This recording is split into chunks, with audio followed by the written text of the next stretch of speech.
I appreciate the notion of agency, that we're not bystanders in the world. It's decisions, not conditions, that determine our fate and future. And that fundamental notion of agency, I think, is important more broadly. And I think that goes to some of the issues around, victimization. And I see a lot of that, respectively, on the right, increasingly, even with Trump often approaching things from that sort of mindset. What do you mean? What do you mean for Trump? I think there's sort of the grievance.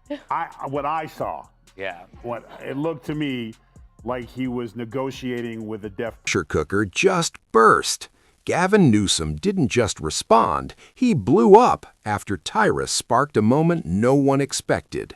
What came next was raw outrage, rushed damage control, and a reaction so intense it could scorch a microphone. If you think political drama has peaked, think again. This one swerves, spins, and leaves everyone staring at their screens asking one risky question. Stay right here for the wildest turn yet today. And it's not his words when he speaks. Yeah. You have to watch him closely. And some genius decided not to film him any lower than the shoulder. Yes, did you? Yes. So what did he do? You couldn't see the hands. No, but he sent Morse code. Yes. Go back and watch it. Look at the blinking. Blink, look. Meet me at the house. Like, he's blinking. He's sending, I'm getting there. Hey, just so you know. Hit that like button and subscribe because you already know you don't want to miss this. The moment I didn't step into the room, it kicked the door off its hinges, dragged mud across the floor, and knocked over every carefully stacked talking point in its path. 1 second, the political theater was rolling along its usual script of polished smiles and recycled outrage. Newsom he just all around sucks. Yeah. He's just, you got to be good at something. Yeah. You got to be good at something. You got to, What is, there's clearly not one the governor thing ain't his thing. Yeah. Telling the truth is tough. So maybe he was going to be a good comedian, because that's what happens to a lot of people. Acting doesn't work out, then they go into politics, and he's like, hey, I'll be a comedian. Turns out, sucks at that too. So I don't know. Maybe try carpentry. I don't know. But Tyrus dropped a verbal spotlight so powerful, it short-circuited California's political weather system on live TV. And just like that, Gavin Newsom was no longer surfing the wave of his carefully polished image. Want some of this? Then you do some of this, and I'll do some of that back to you, and then we'll do this, and then I'll pay you, and then we'll do it again. True. And then she kept saying, no. Okay, how about this? You do this one first, then we do this one, then we give a little back and forth. Paddling against a tidal wave of exposure, reactions, and public pushback that flipped from polished to explosive in record time. The interesting part wasn't that uncomfortable details came out. That happens every day in modern politics.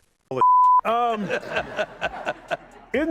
sorry, I'm confused. He's still governor, right? Yes. Yeah. So he could do something about it. That's the most irritating thing, is like, why did anyone say with a follow-up where he's like, the homeless situation is ridiculous? Follow-up question, aren't you the governor? Yeah. Like, that's the difference. That's the difference between the radical left and President Trump. He'll talk about something as Watching a man who lives on control lose his hold on the story just long enough to remind everyone what real irritation looks like once it slips past the PR filter. The blow-up wasn't subtle. It wasn't smooth. It was the kind of reaction that makes consultants spit out their coffee and hammer refresh on social media like traders during a market crash. What made it even more striking was the contrast. On one side, you had Tyrus moving with calm, almost laid-back confidence, like someone who knows the reaction will do half the job for him. The audience wasn't docile, and the timing couldn't have been worse. They were pulled straight into the spotlight. Consequences were included, and once that happened, the usual trick of reshaping the story into something easier to swallow stopped working. Suddenly, people could see the cracks. Gavin Newsom's response rolled out in stages, like levels in a boss fight. First came denial dressed up as dismissal, the political version of swatting at a mosquito while insisting nothing's going on. And then eventually the camera guy realizing that he's signaling him, so he gets appalled, leans back, camera comes down, and then we're back to this. I'll do this for you, you do this for me a little. So he's saying whatever he's going to say. There it is, see? They couldn't hold him back. He's like, I'm not on film. Oh, I'm not, nope.